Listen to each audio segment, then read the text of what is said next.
Secretary of Defense Lloyd Austin III, and Chairman of the Joint Chiefs of Staff, General C.Q. Brown, Jr. The Secretary and the Chairman will deliver opening remarks, and then we'll have time to take a few questions.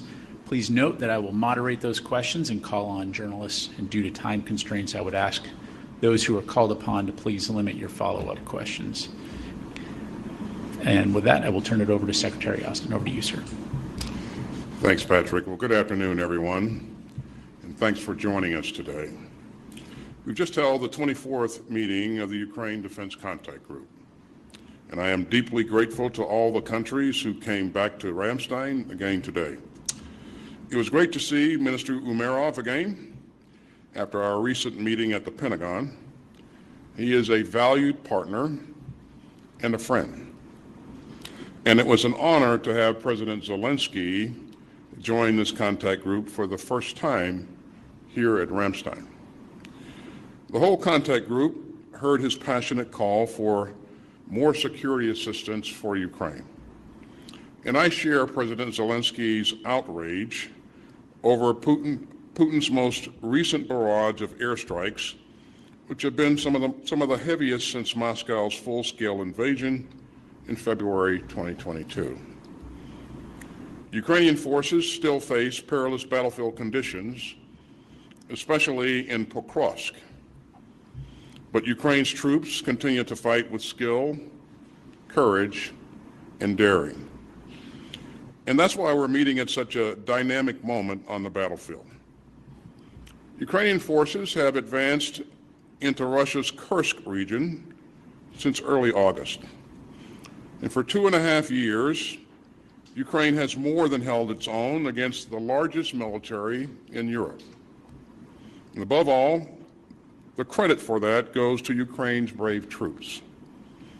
But I'm also deeply grateful to the allies and partners who have given Ukraine's forces the tools to defend themselves and their country. Some 50 nations of goodwill were back at Ramstein today, and they continue to rush urgently needed capabilities to Ukraine, including air defense, armor, artillery ammunition, and most recently, F-16 fighters. This coalition has committed more than $106 billion in security assistance to Ukraine since February 2022. And our friends continue to dig deep.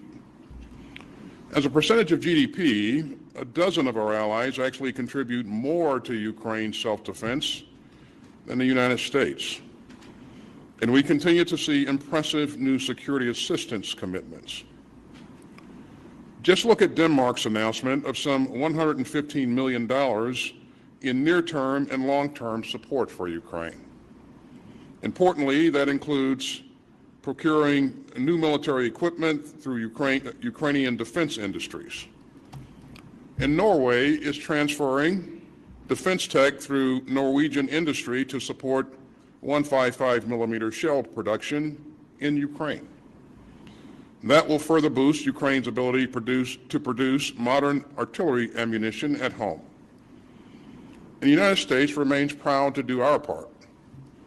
Since this contact group convened in June, the United States has committed more than $4 billion in new security assistance for Ukraine. And we will continue to focus on Ukraine's priority capability needs. So we're providing armored vehicles and fires to support Ukrainian troops on the front lines. And our security assistance includes air defense systems to protect Ukrainian civilians and ward off Russian attacks against Ukraine's power grid. But the Kremlin continues to put Ukraine's cities in the crosshairs. And I'm grateful to all the allies and partners who have done so much to help meet Ukraine's dire need for air defense. And as Ukraine heads into its third winter of war, the United States will continue to stand up and lead. So I'm pleased to announce that President Biden has authorized a new security assistance package for Ukraine worth $250 million. That will provide Ukraine with additional air defense, armored vehicles, anti-tank weapons, and munitions for rocket systems and artillery. But we're not just focused on Ukraine's near-term needs. We're also working with allies and partners to help Ukraine forge its long-term security. The 8 capability coalitions let our allies and partners coordinate our support for Ukraine, and together with the contact group's national armaments directors, they're helping Ukraine build a combat-credible future force. And you can see that in the tireless work of the Air Force Capability Coalition, which over the past year has trained Ukrainian pilots and equipped Ukraine with its first F-16 fighters. We're also working together to spur investments in Ukraine's own defense industrial base. And the national armaments directors are helping to translate Ukraine's needs into expanded production lines around the globe and into accelerated deliveries of key capabilities. The United States and our fellow contact group members are also partnering with Ukraine's defense firms to help Ukraine ramp up its own production. And we're working with Ukraine to create an enduring framework for long-term support. So we're confident that we're building the right structure to help Ukraine succeed in the weeks, months, and years ahead. You know, I always find it moving to look around the room at this contact group.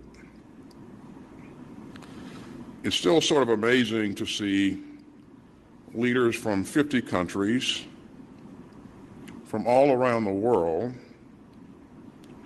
all sticking up for what's right. And they're also standing up for our shared security in the 21st century. Putin seeks a world of empires and autocrats, a world where might makes right, a world where bullies get to invade their peaceful neighbors with impunity. And that would be profoundly dangerous for the United States and for peace-loving people everywhere. So the United States and our allies and partners worldwide rallied together. And today we stood up again for our values and our security. The members of this contact group understand what's at stake, and we won't back down.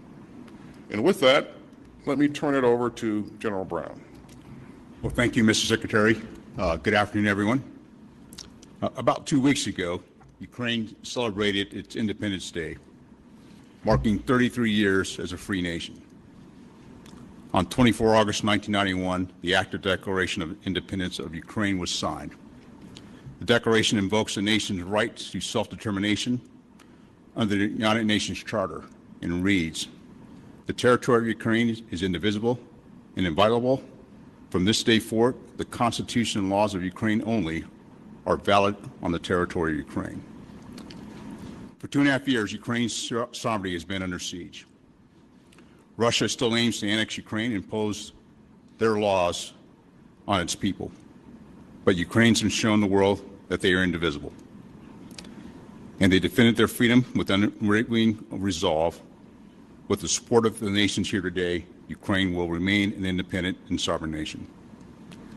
I'd like to thank Secretary Austin for convening this coalition once again, and sir, thank you so much for your leadership. A sincere thank you and an honor to be joined today by President Zelensky, and also a thanks to Defense Minister Umerov for being here today with the Ukraine delegation. And to all the nations of the Ukraine Defense Contact Group here today, thank you. This coalition has been indivisible in supporting Ukraine to repel Russian aggression. Our collective stand is more than just beating back one illegal invasion. Potential aggressors are watching how the world responds, how we collectively fight to uphold international law, national sovereignty, and democratic norms. Russia's aggression in Ukraine is a challenge to the free world. The principles we are defending, the right to self-determination, the sanctity of national borders, and the rule of law are the very foundations of global peace and stability. If these principles are compromised in Ukraine, that precedent can encourage similar acts of aggression elsewhere, undermining the national order we worked so hard to build. That's why our support for Ukraine is not just about helping one nation. It's about safeguarding the principles that bind us together as a global community. And this coalition has shown that collective commitment to common principles can translate into significant battlefield success. When Russia invaded Ukraine, many thought Kyiv would fall in just a matter of days. But Ukraine proved to be a stubborn opponent. Within days, millions of everyday Ukrainians mobilized, determined to defend their freedom, independence, and way of life. The Ukrainians have exploited Russian vulnerabilities and innovated unconventional solutions. In recent months, Ukraine's stymied Russians' offensive toward Kharkiv and has inflicted tremendous losses on Russian forces. And now, Russia is facing Ukraine's counteroffensive on their own soil. Without a doubt, Ukraine's indivisible strength of will is the main reason Russia is failing in its own invasion. It's the ongoing support from the nations here today that has helped turn that will into fighting power. But in the last few weeks, Russia has doubled down on its objectives, launching major multi-axis attacks with devastating outcomes. This week's attacks on hospitals, schools, and residential areas, along with major shelling of energy and agricultural infrastructure, remind the world that Russia will take any means necessary to challenge Ukraine's sovereignty. The some 50 nations here today are responsible for helping build Ukraine's combat power for the past two and a half years. We cannot stop now. The challenge before us is that Ukraine needs help reconstituting their combat forces and generating new ones between now and the next spring.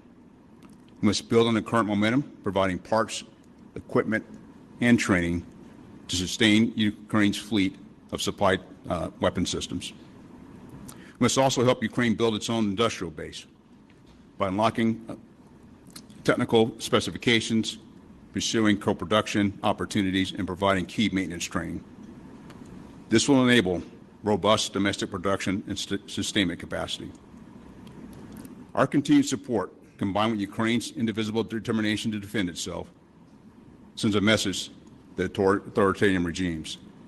They won't win against a group of nations that stand for freedom and democracy. 33 years ago, Ukraine declared that they were a nation that is indivisible and inviolable, that they would obey only the laws set forth by the democratically elected Ukrainian government. They have fought courageously for these principles over the past 2.5 years. And with the Ukraine Defense Contact Group's assistance, they will continue to withstand Russia's attacks and remain a free, independent, and democratic nation. Thank you, and I look forward to your questions. Thank you both, gentlemen. Our first question will go to Phil Stewart, Reuters.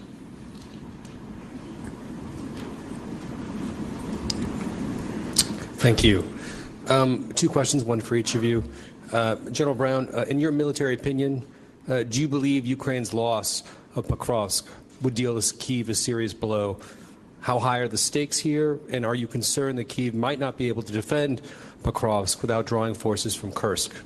And for Secretary Austin, did President Zelensky offer more detail on his plan for victory that he says he'll be presenting to the United States later this month?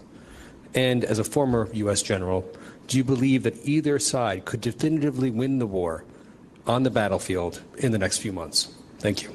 Well, thanks, Phil, for the question. I think the key thing I would highlight is what Ukraine's been able to do to defend its territory over the course of the past 2.5 years shows their distinct will to fight.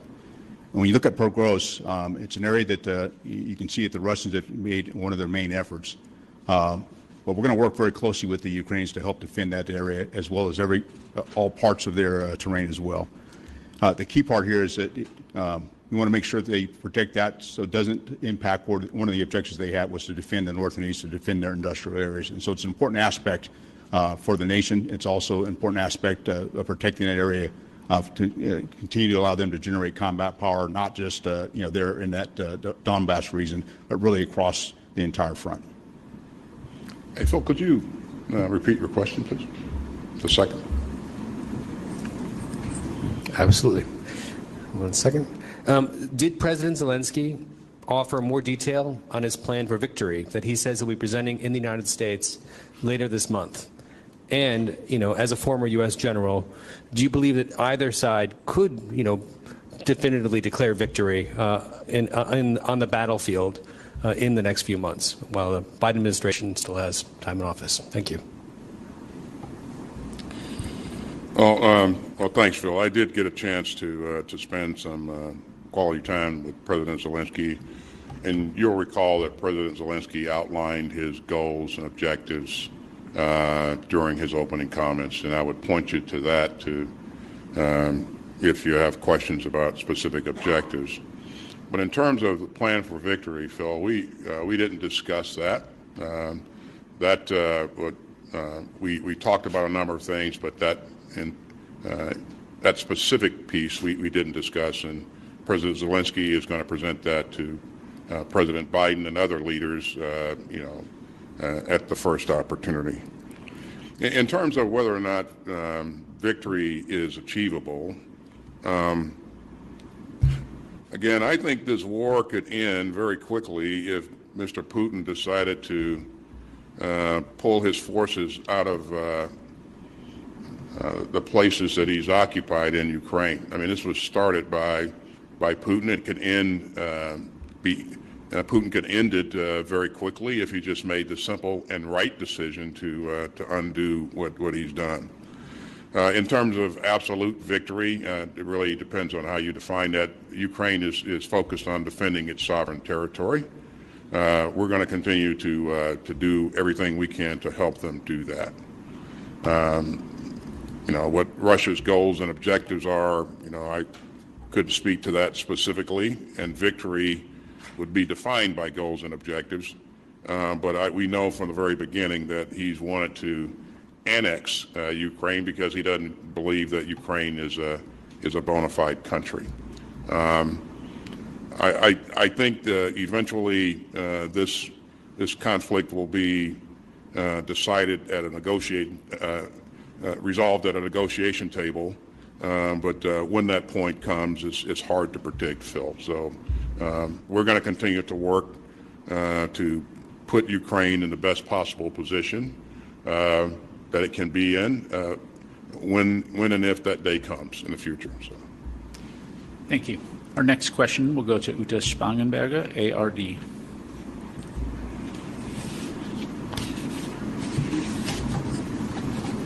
Mr. Secretary of Defense, hello. Ukraine is demanding permission from the United States to attack targets in deep Russia with long-range weapons. What is your opinion on that? What is my opinion on long-range weapons? Udo, what I have been focused on throughout is trying to help Ukraine be successful in this tactical fight, in this operational struggle to make sure that it can defend its sovereign territory. And there's a number of ways to accomplish that. We said all along, Uta, there's no one capability that will in and of itself be decisive in this campaign. We had this discussion about tanks. We had this discussion about other capabilities. And each time we point out that it's not just one thing, it's the combination of capabilities and how you integrate those capabilities to achieve objectives. So we're going to remain focused on doing everything we can, Uta, to ensure that they have what they need to be successful and to create the right dynamics on the battlefield that maybe create some opportunities and that help Ukraine better defend its sovereign territory. And they haven't done so bad, Uta. If you think about the fact that what I said earlier, this is the largest military in Europe that they faced. And when this conflict started, Ukraine didn't have much of a military, much of an army to speak of. But they built capability over time, and they've been able to do that with the tremendous security assistance that allies and partners have provided them throughout. So I don't believe that one specific capability is going to be decisive. But again, our approach to integrating things and to making sure that they have the right skill sets to employ those capabilities and those capabilities are, linked to specific objectives. So. Thank you, sir. Our next question will go to Charlie D'Agata, CBS News. Thank you.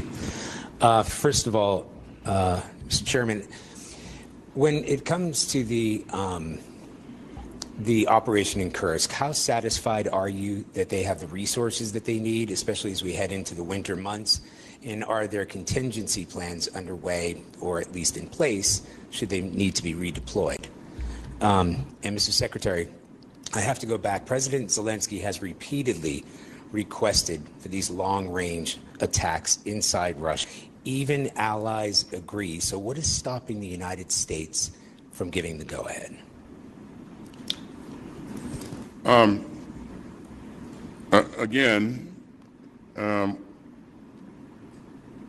I don't believe what is stopping the United States. I don't believe one specific capability will be decisive, and I stand by that comment. I think Ukraine has a pretty significant capability of its own to address targets that are well beyond the range of ATACMS or even Storm Shadow, for that matter. And as we look at the battlefield currently, we know that the Russians have actually moved their aircraft that are using the glide bombers beyond the range of ATACMS. So this is an interesting argument, but again, I think for the foreseeable future, we're going to make sure that we remain focused on helping them do those things that are enable them to be effective in defending their sovereign territory. Mr. President, excuse me, Mr. Secretary, President Zelensky and others have said that there are other strategic targets inside Russia within range that could be effectively taken out with these long-range weapons. There are a lot of targets in Russia, big country, obviously, and there's a lot of capability that Ukraine has in terms of UAVs and other things to address those targets. Charlie, to answer your question on Kursk, and this is one of the areas that, as we talked to the Ukrainians and some of the conversations we had today, and the conversations I've had with my counterpart, General Sersky, is ensuring they have the capabilities logistically to support themselves while they're there in Kursk. And so that is the conversation. At the same time, how do we make sure that they're able to, tied to the earlier question, protect growth as well? And so it's how they balance out that capability, and in addition to that, continue the force generation that's required to ensure they have the force, not only through the winter, but after they get through the winter as well. And so these are the conversations we're having with them, and very positive conversations with the Ukrainian delegation that was here today. Thank you. Our final question will go to Crystal Haas, ZDF.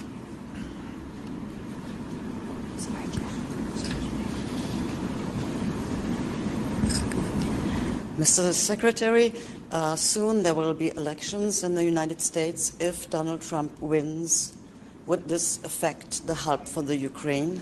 And to the chairman, the question, do you think that it's possible for the Ukrainian forces, military scene, to conquer back the landscapes they lost? So, Crystal, was your question are the elections going to affect the outcome in Ukraine? Crystal, I won't speculate on any outcomes of the election. What I'm focused on right now is what I said earlier, is making sure that Ukraine has the ability to create the conditions on the battlefield that provide some advantage to them, so that they can be successful in the defense of their sovereign territory, and that remains my focus. Crystal, I think one of the areas I would highlight is, part of our objective is to ensure that Ukraine can defend itself and continue to be a sovereign nation, just as I outlined when they declared their independence. Pretty broad amount of territory to conquer back, and I know that was the original strategic objective, and I'm not to speak for President Zelensky, that may be still the strategic objective. The key point is how we operate and support them here in the near term, to allow them to continue to defend themselves and to be successful in the operations that are being executed right now. Thanks. Secretary Austin, General Brown, thank you very much, gentlemen. Ladies and gentlemen, that concludes our press briefing for today. Thank you again for joining us.